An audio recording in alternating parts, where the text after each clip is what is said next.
Hello, my name is Gauri. Welcome to my YouTube channel. Hope you enjoy the video. Please show support by subscribing. Thank you.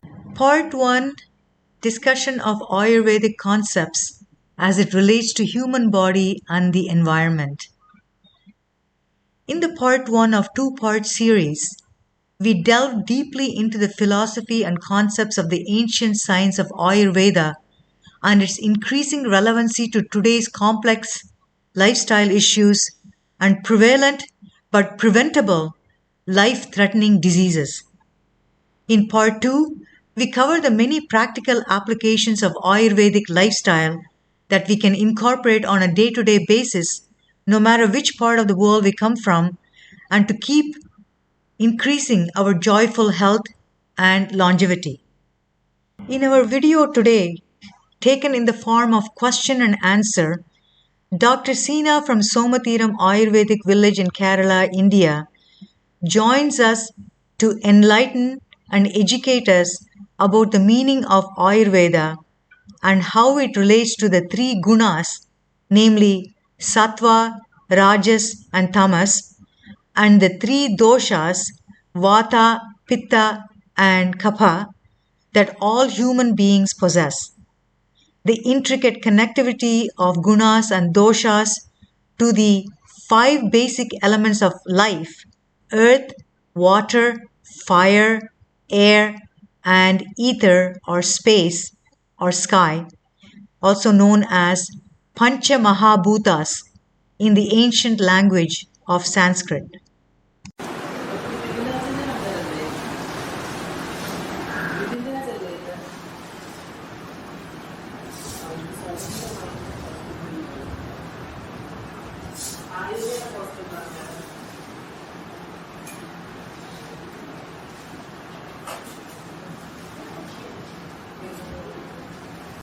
Dr. Seena from Somatheeram Ayurvedic Village. Welcome. Namaste. Namaste, Doctor. I just wanted to first of all thank you, Dr. Seena from Somatheeram Ayurvedic Village, for being here with us. And we are here to discuss some of the Ayurvedic concepts and how it relates to our everyday lifestyle in management of our health in an optimal way to increase our longevity. And before we get into that, Dr. Seena, I'd like to ask a little bit about yourself. At what time in your life, at what age did you feel inspired enough to wanting to follow Ayurveda? When I finished my pre-university examinations and appeared for the entrance examination, Kerala government entrance examination for getting admission to the medical field, I got admission for BAMS, Bachelor of Ayurvedic Medicines and Surgery. So, I think it is about 32 years ago. Uh-huh. Yeah. So well over 3 decades ago, you started to get interested. And how many years of education do we need to become a doctor? After finishing our pre-university, we need 5.5 years. 5 years, at that time, 5 years for degree studies and 6 months for compulsory house surgency or internship. I see. But I think nowadays, only 4.5 years study and 1 year rotatory internship. So, it's a little bit shorter. A little bit shorter. But more condensed? Internship extended up to 1 year. Oh, I see. Oh, okay. So that's good. So that means more practicum. More practical. Yeah, that's very good. Yeah, that is very important. Yes. In the field of medical sciences. Yeah, because reality is different from theory. Exactly. Right. Yeah. So, without further ado, maybe ask you what the meaning of Ayurveda is. Yeah. Word Ayurveda has 2 parts, Ayu and Veda. Ayu means life and Veda means knowledge or science. So, the science of life is called Ayurveda. This is the meaning. So, what gunas mean, doctor? Gunas means quality or virtue. This is the meaning of guna itself. It is a Sanskrit word. And guna in Ayurveda is a complicated word because there are gunas for the mind, for the body. So we can even for the Pancha Mahabhutas also. Yeah, so we can say the gunas of mind is Sattva, Rajas and Tamas. These are the three types of gunas. I see. For the mind. For the mind. So all us human beings, we all carry all the three gunas in us. All the three gunas or all the three qualities. Yeah. Sattva guna, Raja guna and Tamo guna. These three types of people are there. But even in one individual, all the three gunas are there. But the proportion maybe varies. Which is why every individual is very unique. Very unique. That is why some people are sattvic, Yes. some people are rajasic, Yes. some people are tamasic. Could you please expand a little bit more on the meaning of Sattvic, Rajasic and Tamasic, please? Yeah. Sattvic means the people with more goodness and beauty. That means the people are like well behaved and with others also they are very kind and very the good qualities are there. Even though they have the Rajasic and Tamasic gun, Sattva guna is more predominant. And Rajasic means passionate and very active people. Most of the people are, I think they are Rajasic. Yes. Is it? Yes, I think so. I think in today's lifestyle, you have to be a lot more Rajasic to deal with the constant challenges, Yes. right? Yeah, you are You correct. cannot be too lackadaisical. Yeah. And Tamasic people are, I think it is the like more darkness and destructive people. I see. Yeah, there are many of in our society we can see many people like Tamasic guna. Even though even they are also having this Sattva guna and Rajo guna Right. is there, but that is very negligible. Yes. This is How do we develop more qualities of sattvicness in us so that we can be more at peace with us and the surrounding? okay. So that I have to think little bit because these qualities can be developed from childhood. Okay. Yeah, okay. And from parents, from the society they are living, and from they acquired some qualities Yes. by themselves, Right.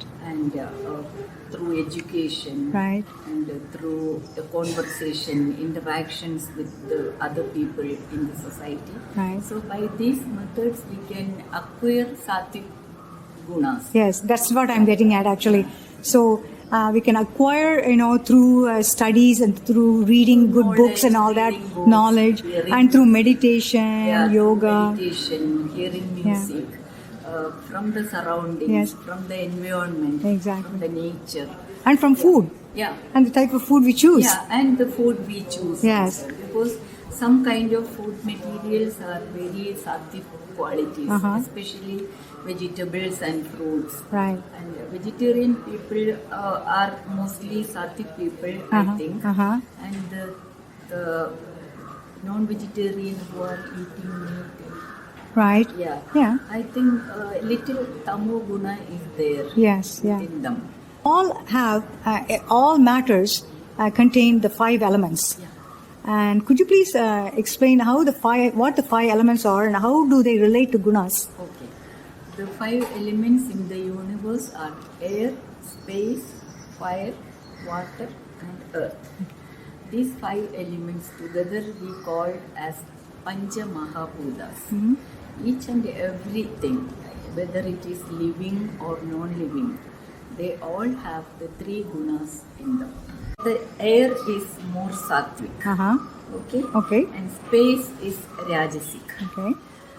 Fire is sattvic as well as rajasic. Okay. Water is sattvic. And earth is tamasic. I see. This is the relation between 3 gunas.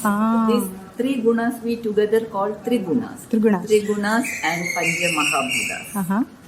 That's very good. What do they mean by doshas? Doshas, according to Ayurveda, Dushyanti iti doshaha. That means whichever can bring about destruction is termed as doshas. I see. Whenever they are not treated properly. Otherwise, it is very important and it is very essential factor in our body. The three doshas are Vatta, Pitta and Kapha. They are together we called as the three doshas. As three doshas. And these they are the basic elements of Ayurveda. I see. Or the three pillars of Ayurveda. Or is there any relationship between doshas, gunas and the 5 elements? Yeah, these 5 elements, air, space, fire, water and earth. These 5 elements present in the form of these 3 major energies. These are the 3 major energies present in our body. Told you know, yes. All the living and non-living things in this universe yes. are made up of these 5 elements. Air, space, fire, earth and water. Similarly, our human body also made up of these 5 elements, but they are in the form of these 3 energies. They are Vatta, Pitta and Kapha. Air and space present in the form of Vatta in our body. Fire in the form of Pitta. Water and earth in the form of Kapha in our body. And Vatta which is responsible for all the movements in our body. For example, jumping, running, walking, blinking of our eyelids, internal movements like movement of the heart, movement of the blood, movement of nutrients and vitamins, removal of waste products, nerve impulses. So we can correlate Vata with our nervous system. Understand? Okay. We're talking about Pitta? Yeah. Pitta is watery and fire element present in our body. Okay. Pitta controls the metabolism and it controls the digestion and it gives color and complexion to the skin, and Pitta regulates the hormones present in our body, since this is the fire element. Is it what we call the bile? Bile, actually not only bile, Pitta, it is the energy present in our body. I see. So bile also a component. Is part of it? Yeah. Okay. A part of it. Okay. And usually, colloquially, we are saying that Pitta is the bile. Right. Yeah, but right. it is the energy throughout our body. Okay. And which is has the quality of Agni, I see. fire. That is why it controls the metabolism. Right. Very important. Yeah. And Kapha, which is the third energy, and it controls our growth. Yeah. And it gives structure, it gives us the structure and shape.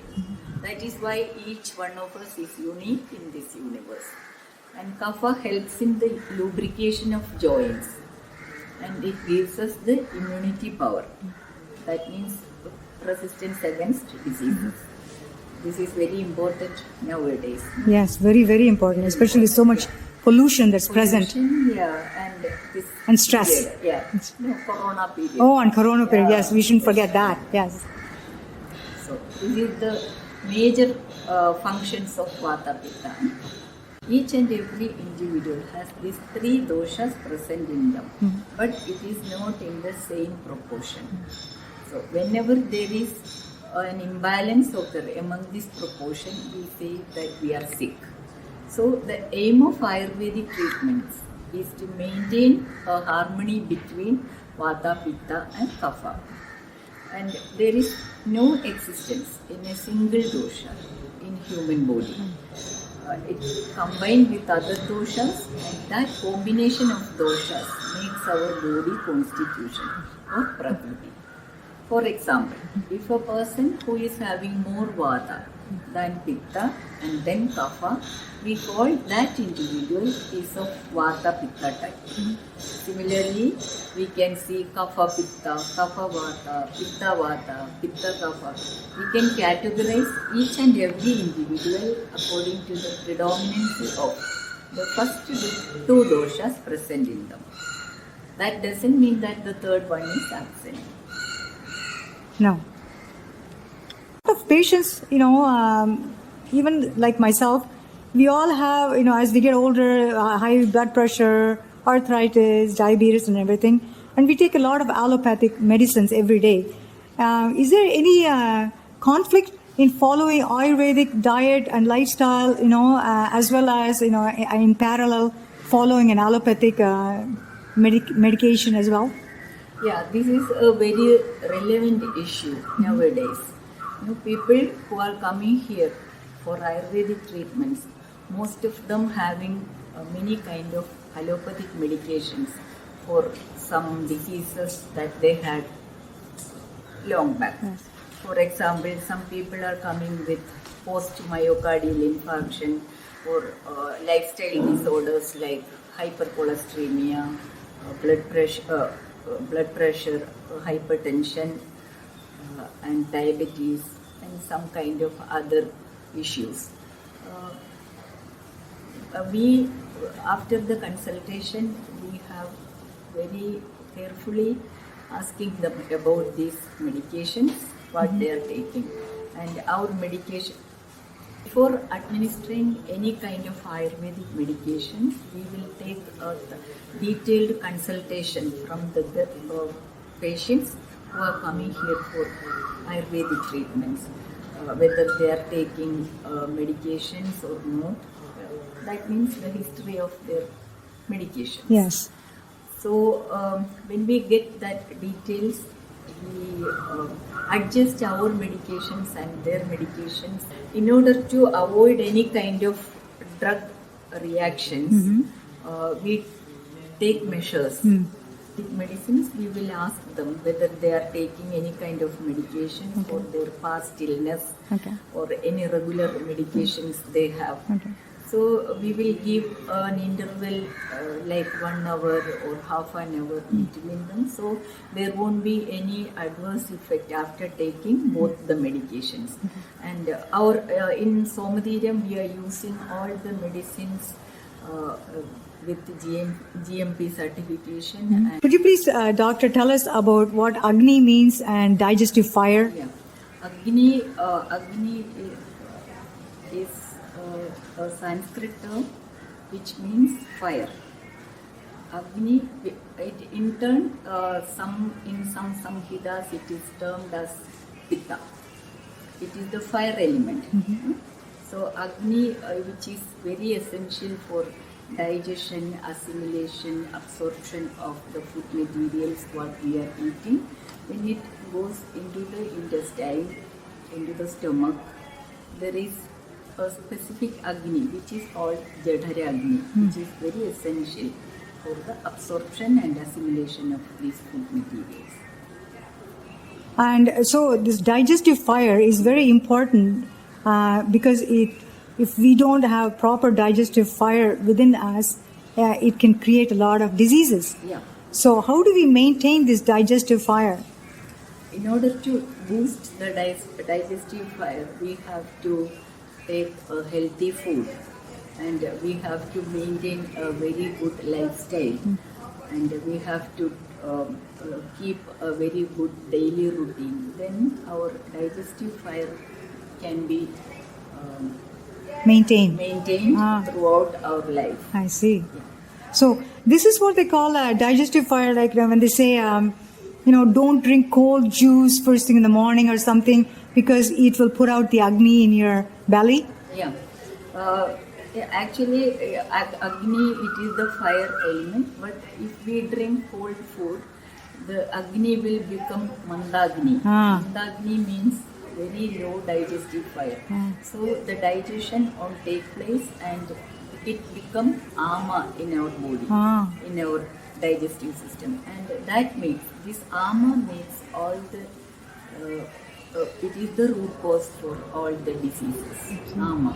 That means indigestion or undigested food materials inside our intestine. That makes ama. And that is the root cause of most of the diseases. Yeah, that's good.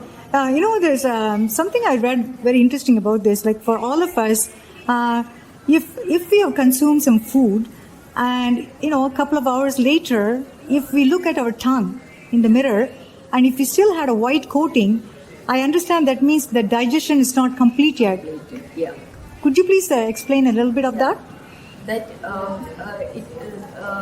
checking the tongue is very important in Ayurveda. If the tongue is lipta means spotted. That means there won't be a proper digestion inside the body. So and a clear tongue which shows a proper digestion and absorption of food and the defecation also proper. That means a healthy person has after the digestion of food he has a very clean tongue. And because digestion plays such an important role in the health of our body, I understand, and please correct me if I'm wrong, they say that you should only stick to about 3 meals a day and very little snacking in between, because you want to give some time for the stomach to do its work.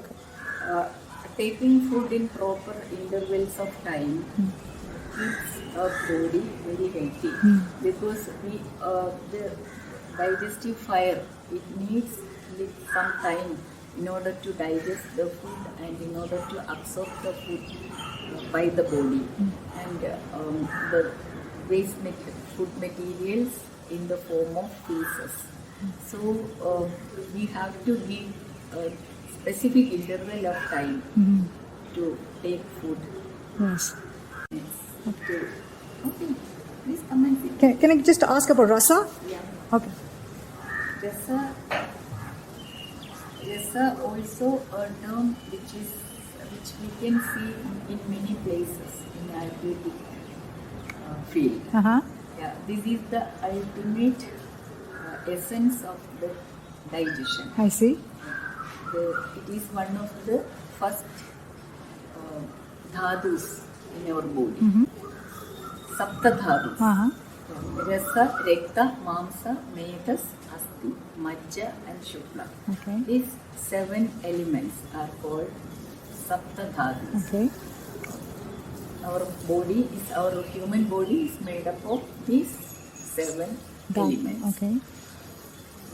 I think it is not elements, it has another term in English. So, rasa is the ultimate essence of digestion. And rasa, from rasa dhatu, rekta dhatu is produced. I see. And from rekta, mamsa, medas. And from medas, asti. From asti, majja. From majja, shukra. These are the criteria of making from rasa dhatu to shukra dhatu in our body. So, correct me if I'm wrong, rasa means taste. Yeah, this is one of the rasa in the field of Ayurveda. The other one is taste. I see. There are 6 tastes in Ayurveda. Okay. Each and every vegetables or fruits every or spices, any food item, If you take it, there are 6 types of rasas in them. They are Swadu, Amla, Levana, Kashaya, Pitta, Madhurya. These are the Shad rasas present in each and every food items. Hi, I hope you enjoyed the video. See you next time.